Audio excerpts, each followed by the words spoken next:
ከኮንዶሚኒየም ጋር በተያያዘ አዲስ መረጃ ይፋ ተደርጓል። መረጃው የኮንዶሚኒየም ቆጣቢዎች የሚጠብቃቸውን ጉዳይ የሚያሳይ መሆኑን ሰምተናል። በሌላኛው መረጃችን ደግሞ የቤት ሰራተኞችን የጡረታ ተጠቃሚ የሚያደርግ የስራ ቅጥር ውልና አጠቃላይ ደንብ ወደ ስራ ሊገባ መሆኑን አውቀናል። ደንቡ የቤት ሰራተኞች ጡረታን ጨምሮ የማህበራዊ ዋስትና አገልግሎት ተጠቃሚ እንዲሆኑ የሚያስችል መሆኑ ታውቋል። ሰላም ቤተሰቦቻችን፣ መረጃዎቹን የት ሀገርና የት ከተማ ናችሁ እየተከታተላችሁ እንደምትገኙ በሐሳብ መስጫው ላይ ጻፉልን። ከኮንዶሚኒየም ቤቶች ጋር በተገናኘ ያላችሁንም ሐሳብ አካፍሉን።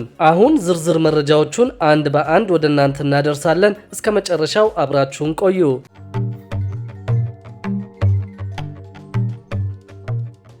የአዲስ አበባ ከተማ አስተዳደር ለኮንዶሚኒየም ቤቶች መክፈል የነበረበትን ዕዳ ለመክፈል መቸገሩ ታውቋል። በዚህ ምክንያትም አስተዳደሩ ለኢትዮጵያ ንግድ ባንክ በበጀት ዓመቱ መክፈል ከነበረበት 25.8 ቢሊዮን ብር ውስጥ 1.9 በመቶውን ብቻ መክፈል መቻሉ ታውቋል። የኢትዮጵያ ንግድ ባንክ ባለፉት 9 ወራት 149 ቢሊዮን ብር ብድር መሰብሰቡን አስታውቋል። የመንግስት ተቋማት የወሰዱት የብድር መጠን ከፍተኛ ቢሆንም ግን ከተመለሰው ብድር ውስጥ 28 በመቶውን ብቻ መክፈላቸው ነው የተገለጸው። የአዲስ አበባ ከተማ አስተዳደር ለኮንዶሚኒየም ቤቶች ግንባታ የወሰዳቸው ብድሮች ከዚህ ውስጥ ተጠቃሽ ቢሆኑም ብድሩን በመመለስ ረገድ ዝቅተኛ አፈጻጸም ካስመዘገቡት መካከል አንደኛው ሆነዋል። ከአዲስ አበባ ቤቶች ኮርፖሬሽን እና ከኢትዮጵያ ንግድ ባንክ የተውጣጡ የባለሙያዎች ቡድን ባደረገው ግምገማ ኮርፖሬሽኑ ያለበትን 54 ቢሊዮን ብር ዕዳ በተያዘው የበጀት ዓመት የመክፈል አቅም እንዳለው ከ2 ዓመት በፊት ከስምምነት ተደርሶ ነበር። ብድሮቹ ላለፉት በርካታ ዓመታት ለተገነቡት የጋራ መኖሪያ ቤቶች እንዲውል የተወሰደ ሲሆን ኮርፖሬሽኑ በወቅቱ 139,000 ቤቶችን ለመገንባት እንቅስቃሴ ላይ እንደነበር መገለጹ ይታወሳል። ግምገማው ለሕዝብ ይፋ ከተደረገ ከ6 ወራት በኋላ የከተማ አስተዳደሩ 26,000 የሚጠጉ ቤቶችን ለዕድለኞች በዕጣ አስተላልፈዋል። በተመሳሳይ ጊዜም ኮርፖሬሽኑ ተጨማሪ 30,000 ቤቶችን ለማጠናቀቅ 2.5 ቢሊዮን ብር ብድር ከኢትዮጵያ ንግድ ባንክ መውሰዱ ታውቋል። ከ3 ዓመታት ገደማ በኋላም ቢሆን ኮርፖሬሽኑ ብድሩን አለመመለሱንና የኢትዮጵያ ንግድ ባንክ ከፍተኛ ዕዳ ካለባቸው የመንግስት ተቋማት መካከል አንደኛው ለመሆን ችሏል። የገንዘብ ሚኒስቴር 900 ቢሊዮን ብር ዋጋ ያለው የመንግስት ዕዳ ሰነድ ወይም ቦንድ ለገበያ እንዲያወጣ የሚፈቅድ ረቂቅ አዋጅ በፓርላማ ቀርቦ መጽደቁ ይታወሳል። ገንዘቡ የመንግስት የልማት ድርጅቶች ከኢትዮጵያ ንግድ ባንክ ተበድረው ያልከፈሉትን ዕዳ ለመክፈልና ለባንኩ ካፒታል ማሳደጊያ የሚውል ነው። የኢትዮጵያ ንግድ ባንክ ለእነዚህ የመንግስት የልማት ድርጅቶች ካበደረው ገንዘብ ውስጥ እስካሁን ያልሰበሰበው የገንዘብ መጠን ከ845 ቢሊዮን ብር በላይ ደርሷል። የልማት ድርጅቶቹ ብድሩን ከመንግስታዊ ባንክ የወሰዱት ለተለያዩ ሜጋ ፕሮጀክቶች ማስፈጸሚያ እንዲውል ነበር። ከመንግስት የልማት ድርጅቶች ውስጥ ያልተከፈለ ከፍተኛ ብድር ያለበት የኢትዮጵያ መብራት ኃይል ኮርፖሬሽን ነው። ሁለተኛውን ቦታ የያዘው ደግሞ የኢትዮጵያ ስኳር ኮርፖሬሽን ሲሆን የኢትዮጵያ ምድር ባቡር ኮርፖሬሽን ባልተከፈለ የከፍተኛ ብድር መጠን ሶስተኛውን ደረጃ ይዟል። ከነዚህ 3 የመንግስት የልማት ድርጅቶች በተጨማሪ የኢትዮጵያ ኤሌክትሪክ አገልግሎት፣ የኢትዮ ኢንጂነሪንግ ግሩፕ እና የኢትዮጵያ ኮንስትራክሽን ስራዎች የተባሉት የመንግስት ተቋማትም በቢሊዮኖች የሚቆጠር ብድር ከኢትዮጵያ ንግድ ባንክ መበደራቸው ታውቋል። ይህ የብድር ጉዳይ አዳዲስ በሚገነቡ የኮንዶሚኒየም ቤቶች ግንባታ ላይ ተጽዕኖ በመፍጠሩ የቤቶች ግንባታ እንዲቋረጥ ምክንያት ሆኗል። በርካታ ሰዎች አሁንም ገንዘብ እየቆጠቡ ቢሆንም መንግስት ግልጽ የሆነ የመፍትሄ ሀሳብ አላቀረበም ሲሉ ትችታቸውን እየሰነዘሩ ይገኛሉ። በሌላ በኩል ደግሞ የቤት ሰራተኞችን የጡረታ ተጠቃሚ የሚያደርግ የስራ ቅጥር ውልና አጠቃላይ ደንብ ወደ ስራ ሊገባ መሆኑን ሰምተናል። የቤት ሰራተኞች ጡረታን ጨምሮ የማህበራዊ ዋስትና አገልግሎት ተጠቃሚ እንዲሆኑ የሚያስችል የስራ ቅጥር ውልና አጠቃላይ የቤት ሰራተኞች ደንብ በ6 ወራት ጊዜ ውስጥ ይጸድቃል ተብሎ እንደሚጠበቅ አንድነት የኢትዮጵያ የቤት ውስጥ ሰራተኞች ማህበራት ህብረት አስታውቋል። የህብረቱ ፕሬዝዳንት ሂሩት አበራ የቤት ሰራተኞችን ህግ በሚመለከት በዓለም አቀፉ ኮንቬንሽን 189 በተቀመጠው መሰረት በቀጥታ ለመተግበር አስቻይ ሁኔታ ባለመኖሩ ከኢትዮጵያ ጋር እንዲስማማ ተደርጎ ደንቡና የስራ ቅጥር ውሉ እንደሚዘጋጅ ተናግረዋል። ይህው ደንብ በረቂቅ ደረጃ በስራና ክህሎት ሚኒስቴር በኩል እየተዘጋጀ እንደሚገኝም ጨምረው አስታውቀዋል። ለአብነትም በቋሚነት የሚሰሩ ሰራተኞች በስራ ቦታቸው ላይ የመኖር፣ ተመላላሽ የሆኑት ሰራተኞች ደግሞ ሰርተው የሚሄዱበትን አግባብ የለየና የስራ ቅጥር ውሉን ጨምሮ የሚወጣው ደንብ መሰረታዊ የሆኑ መብቶቻቸው ላይ ያተኮረ መሆኑን የህብረቱ ፕሬዝዳንት ገልጸዋል። በኢትዮጵያ ተግባራዊ እየተደረጉ ያሉ የስራ ቅጥር ውሎች መኖራቸውን የጠቀሱት ፕሬዝዳንቷ ነገር ግን ውሎቹ ህጋዊ ያለመሆናቸውን አስረድተዋል።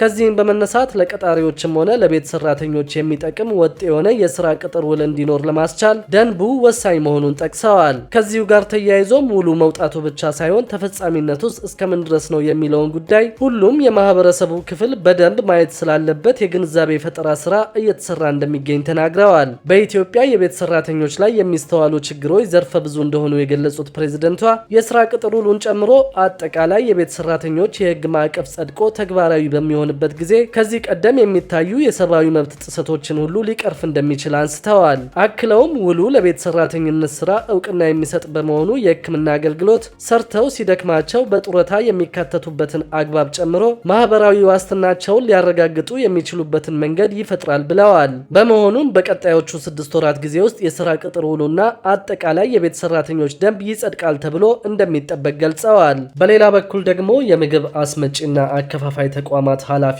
ዲፕሎማና ከዚያ በላይ ትምህርት እንዲኖራቸው ሊደረግ መሆኑን ሰምተናል። የኢትዮጵያ ምግብና መድኃኒት ባለስልጣን ለምግብ አስመጪና አከፋፋይ ተቋማት የቴክኒክ ኃላፊዎች ዲፕሎማና ከዚያ በላይ የትምህርት ዝግጅት እንዲኖራቸው የሚያስገድድ መመሪያ ሊያወጣ ነው።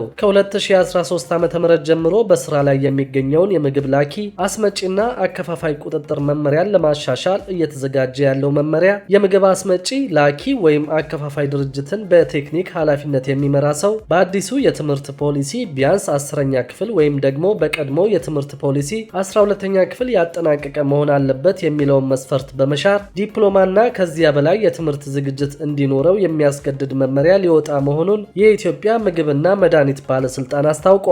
በመመሪያው መሰረት የምግብ ላኪ ድርጅቶችን በተመለከተ ደግሞ የትምህርት ዝግጅት መስፈርቱ 12ኛ ክፍልና ከዚያ በላይ ሊሆን ይችላል ተብሏል። በኢትዮጵያ ምግብና መድኃኒት ባለስልጣን የምግብ ተቋማት ኢንስፔክሽን ህግ ማስፈጸም ዴስክ ኃላፊ አቶ ግርማ ተፈራ በሰጡት ማብራሪያ የምግብ መላክ ማስመጣትና ማከፋፈል ዘርፍ ከፍተኛ ጥንቃቄ ያስፈልገዋል ብለዋል። የአንድ ተቋም የቴክኒክ ኃላፊ ለመሆን የፋርማሲና ስነ ምግብ ትምህርት ዝግጅት ያስፈልጋል ያሉት ኃላፊው የትምህርት ዝግጅቱ በዚህ ደረጃ ሲሆን የምርት ክምችት፣ ማጓጓዝ፣ ስርጭትና ቁጥጥር ለማድረግ ችግር ከተፈጠረም የሙያውን አካሄድ የተከተለ ምላሽ እንዲሰጡ በማሰብ መመሪያው ይሻሻላል ብለዋል። መመሪያው በምግብ ንግድ ስራ የተሰማሩና የሚሰማሩ ተቋማት የሚልኩት የሚያስመጡትና የሚያከፋፍሉት ምግብ ጥራቱና ደህንነቱን በማስጠበቅ የህብረተሰቡን ጤና እንዲረጋገጥ ከማድረግ ባለፈ ለተማረ ኃይል የስራ ዕድል ይፈጥራል ሲሉም አክለዋል። በመመሪያው መሰረት ማንኛውም የቴክኒክ ኃላፊ በድርጅቱ ከምግብ ደህንነትና ከጥራት መጓደል ጋር ተያይዞ ለሚከሰቱ ማናቸውም የጤና ችግሮች ከድርጅቱ በተጨማሪ ተጠያቂ እንዲሆን በተሻሻለው መመሪያ ላይ ተደንግጓል። መመሪያው መከለሱ በዘርፉ ምን ለውጥ ያመጣል ተብሎ ለቀረበላቸው ጥያቄ አቶ ግርማ በሰጡት ምላሽ ማሻሻያው ጊዜው ከደረሰበት ደረጃ ጋር በወጥነት አብሮ ለመጓዝ የሚታዩ የመልካም አስተዳደር ችግሮችን ለመፍታት የሚያስችል ጠንካራ ቁጥጥር ስራ በማከናወን ያግዛል ብለዋል። መመሪያው ወደ ሀገር ውስጥ የሚገቡና ለህብረተሰቡ የሚሰራጩ ምግቦች ደህንነታቸው የተረጋገጡ መሆናቸውንና ደረጃውን ያሟሉ መሆናቸውን ለማረጋገጥ በምግብ ንግድ ስራ ለሚሰማራ ተቋም የብቃት ማረጋገጫ ምስክር ወረቀት ለመስጠት የሚጠየቁ መስፈርቶችን ማሟላቱን፣ ጥፋት ሲፈጸም የሚወሰዱ አስተዳደራዊ እርምጃዎችን በህግ ለመወሰን እንደሚያስችል አስረድተዋል። በሌላ በኩል ደግሞ በአዲስ አበባ ከተማ ባለፉት 9 ወራት ከ160 ቢሊዮን ብር በላይ ገቢ መሰብሰቡንና 12 አመራሮች ላይ እርምጃ መወሰዱን አውቀናል። በ2017 በጀት ዓመት 9 ወራት ብቻ 160.9 ቢሊዮን ብር ገቢ መሰብሰቡን የአዲስ አበባ ከተማ አስተዳደር ገቢዎች ቢሮ አስታውቀዋል። የቢሮው የኮሚኒኬሽን ዳይሬክተር ሰውነት አየለ በሰጡት መግለጫ ቢሮ የገቢ መሰብሰብ አቅሙን ለማሳደግ ባከናወናቸው ተግባራት ተጨባጭ ውጤቶች ማስመዝገቡን ገልጸዋል። ከተማዋ ከምታመነጨው ኢኮኖሚ ተገቢውን ገቢ በመሰብሰብ የከተማ አስተዳደሩ የህዝቡን የልማት ፍላጎት ለማሟላት የሚያደርገውን ጥረት ለማሳካት እየተጋ መሆኑን ጠቁመዋል።